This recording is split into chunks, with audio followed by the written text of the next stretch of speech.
हमेशा से बताया गया है कि सफलता का कोई शॉर्टकट रास्ता नहीं है, केवल मेहनत, माने मेहनत मेहनत मेहनत, लेबर। इंटेलिजेंस तो मैटर करता है, लेकिन किसी भी सफलता के लिए अगर हम लोग प्रतिशत में बात करें तो 80% लेबर है, 20% इंटेलिजेंस।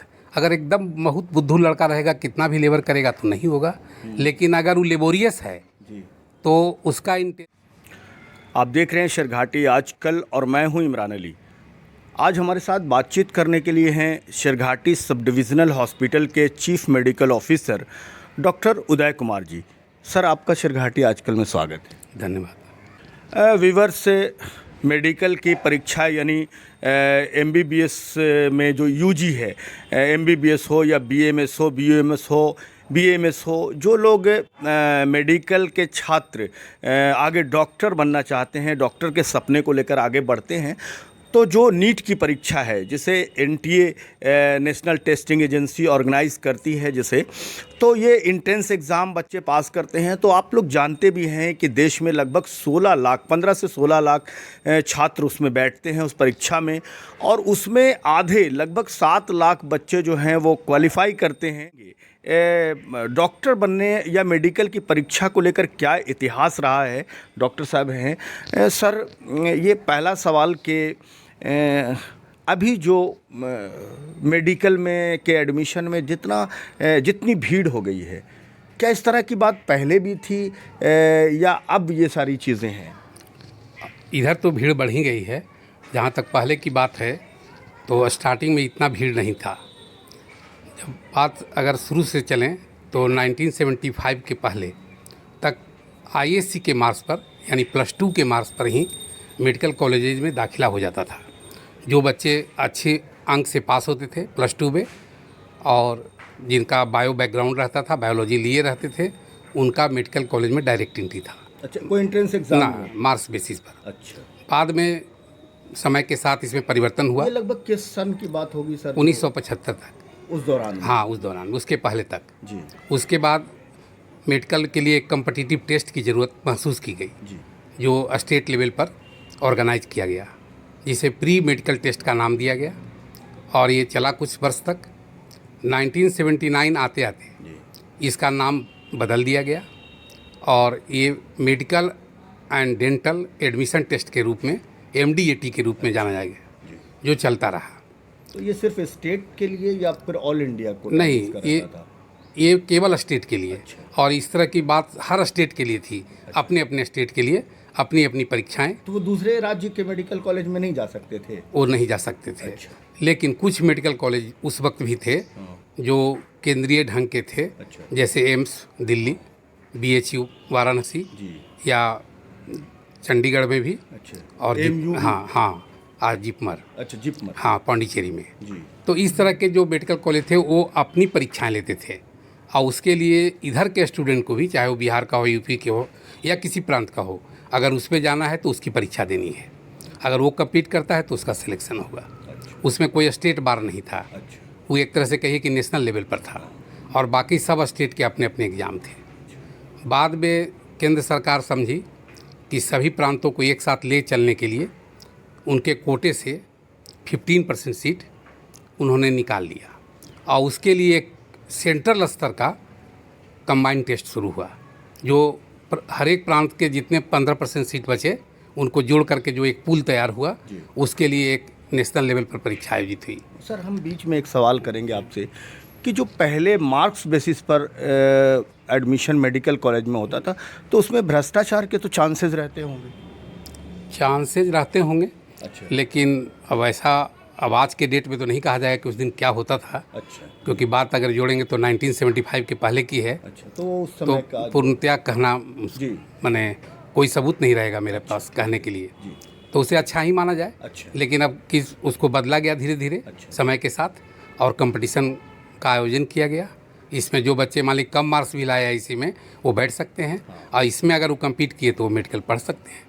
ये व्यवस्था महसूस। कैसे ये कारवां बढ़ा आगे फिर बाद में जैसे शेष टेस्ट तो रहेंगे सीट स्टेट के पास, फिर केंद्रीय दर पर और भी परीक्षाएं हुई। तो हुआ कि अभी जो हर स्टेट अपना अपना लेगा, और इस तरह के कुछ कॉलेज अपना लेंगे, तो इस सब को अब छोड़ दिया जाए और एक नीट परीक्षा क्वालिफाई करने के लिए एक सेंट्रल लेवल पर टेस्ट का आयोजन हुआ। टेस्टिंग नेशनल टेस्टिंग एजेंसी है जो ये परीक्षा लेती है, और इसमें जो बच्चे क्वालिफाई कर जाते हैं वही किसी मेडिकल कॉलेज में जाएंगे रैंक के अनुसार। तो जाहिर है पहले बच्चे गवर्नमेंट मेडिकल कॉलेज में जाएंगे, अगर उससे बच गए माने जो बच्चे तो प्राइवेट मेडिकल कॉलेज में जाएंगे, और अगर उनका भी सीट भर गया और बच्चे बच गए एलिजिबल बच्चे तो बाहर जो प्लान करते हैं। वैसे यूक्रेन जा रहे थे या अन्य देश में भी जितने भी देश हैं नेपाल हुआ, चाइना हुआ जी, और भी देश हैं, फिलीपींस हुआ। तो सर अभी जो तरीका अपनाया जा रहा है टेस्टिंग का, एंट्रेंस टेस्ट का, वो क्या अब ठीक है या पहले ठीक था? आपको क्या लगता है? नहीं, जैसे इससे हुआ कि अच्छी ही व्यवस्था इसे कहेंगे जी। एक समेकित रूप से सेंट्रलाइज वे में अगर एग्ज़ाम हुआ तो कई परीक्षाओं में जाने के बजाय एक ही परीक्षा से उनका काम निकल जा रहा है, तो बेहतर इसे माना जाए। रैंक के हिसाब से, हाँ, रैंक के अनुसार उनको कॉलेज मिल जाएगा, काउंसलिंग में जाएंगे और उनको मान लीजिए कि रैंक अच्छा भी है और कोई चाहता है कि हम पटना में ही पढ़ें, दिल्ली में ना पढ़ें तो पटना पढ़ेगा। जो दिल्ली वाले हैं वो दिल्ली चाहेंगे तो दिल्ली पढ़ेंगे, लखनऊ चाहेंगे तो लखनऊ पढ़ेंगे, चॉइस के हिसाब से। हाँ, चॉइस के हिसाब से, तो ये एक अच्छी बात है। अभी जो बच्चे मेडिकल में जा रहे हैं, मेडिकल क्षेत्र में, तो ज़्यादातर अब इंग्लिश मीडियम सीबीएसई से जो बच्चे पढ़ रहे हैं, वो पहले अगर शेरघाटी को ही हम देख लें या इस तरह के जो और कस्बे थे तो वहाँ पर इंग्लिश मीडियम स्कूल ना हुआ करते थे, ना के बराबर थे। शेरघाटी में मात्र एक अगर 10th करने के लिए कोई स्कूल था तो रंगलाल स्कूल था। तो इस तरह से वैसी अंग्रेज़ी जो अभी के बच्चों की है वैसी पहले नहीं होती थी, या शायद होती होगी, मुझे नहीं मालूम। लेकिन जब आप लोग को क्या, जब आप मेडिकल की पढ़ाई कर रहे थे, जब आप एमबीबीएस के छात्र थे, तो उस समय जो आपके मित्र थे, आपके साथ वाले थे, या आप खुद, क्या अंग्रेज़ी को लेकर कोई दिक्कत आपको आया? बहुत अच्छा प्रश्न आपने पूछा। जब मैं तो एक हिंदी मीडियम स्कूल से ही अच्छा गया ऊपर की पढ़ाई के लिए। अच्छा, पहले हिंदी मैं पहले पटना कॉलेजिएट स्कूल में था जो हिंदी मीडियम था जी, या है, अभी तक है ही जी। वहाँ से पास करके साइंस कॉलेज पटना आया। वहाँ जो मीडियम था, मीडियम ऑफ टीचिंग था, वो हिंदी ही था मेनली, लेकिन इंग्लिश में ही भी पढ़ाई होती थी। कुछ टीचर आते थे इंग्लिश में बोल के चले जाते थे, कुछ हिंदी में। तो जो हम लोग का जो वहाँ एडमिशन हुआ था उसमें अधिकांश बच्चे जो थे, अधिकांश छात्र जो थे हिंदी मीडियम के स्कूलों से ही आए हुए थे साइंस कॉलेज में। कुछ बच्चे जैसे पटना के जो अंग्रेजी वाले स्कूल थे, अच्छा, उनसे भी आए थे। उनकी संख्या हम लोग की संख्या की तुलना में काफ़ी कम थी। तो पढ़ाई को समझने में या भाषा, उनका लेक्चर सुनने में, जब आप एमबीबीएस कर रहे थे? नहीं, जब आईएससी की बात करते हैं, यहीं से मैं चलूँगा तब ज़्यादा क्लियर हो जाएगा।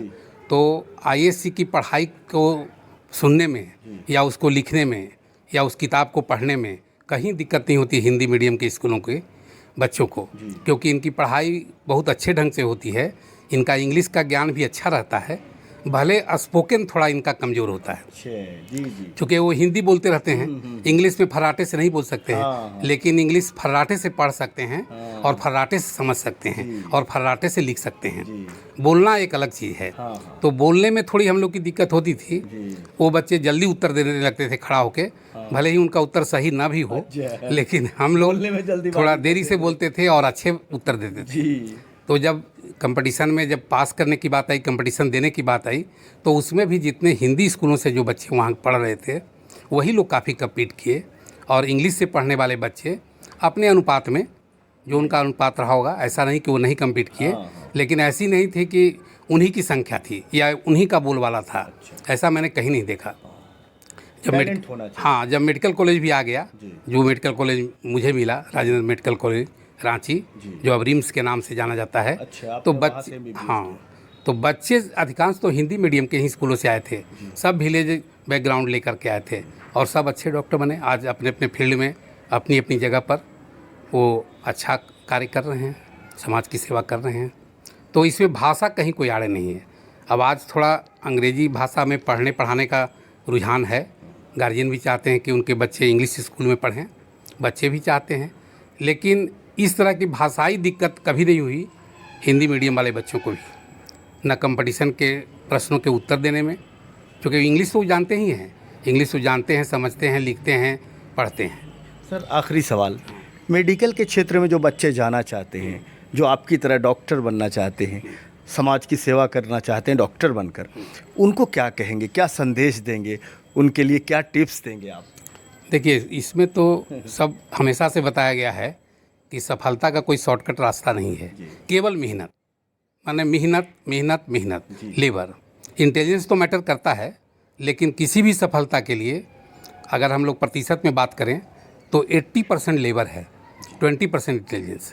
अगर एकदम बहुत बुद्धू लड़का रहेगा, कितना भी लेबर करेगा तो नहीं होगा, लेकिन अगर वो लेबोरियस है तो उसका इंटेलिजेंस कम भी है तो विद माने लेबर के बल पर वो कंपटीशन निकाल सकता है। इंटेलिजेंस ये नहीं है कि वो कम है, कम मायने रखता है, ये नहीं कह रहे हैं, लेकिन फिर भी उसका प्रतिशत कम रहेगा। लेबोरियस होना चाहिए, अपने लक्ष्य को हमेशा ध्यान में रखना होगा, और उस लक्ष्य पर अगर वो लगा रहेगा तो मिलनी ही है। एक बार में मिले, 2 बार में मिले, 3 बार में मिले, मिल ही जाएगी। क्योंकि जब मैं अपने बैच का भी ध्यान में रखता हूँ तो जितने लड़के साइंस कॉलेज में मेडिकल के लिए सोचने वाले थे वो करीब करीब सब आज मेडिकल में ही हैं।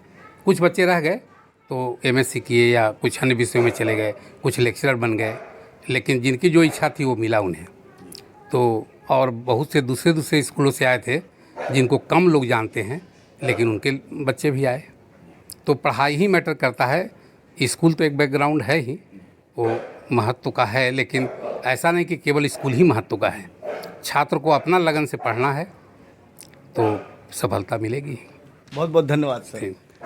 व्यूअर्स से कामयाबी का कोई शॉर्टकट नहीं होता, और अगर इंसान मेहनत करे तो कामयाबी ज़रूर मिलेगी। बहुत बहुत धन्यवाद हमसे जुड़ने के लिए। हमारे साथ बातचीत कर रहे थे डॉक्टर उदय कुमार जी।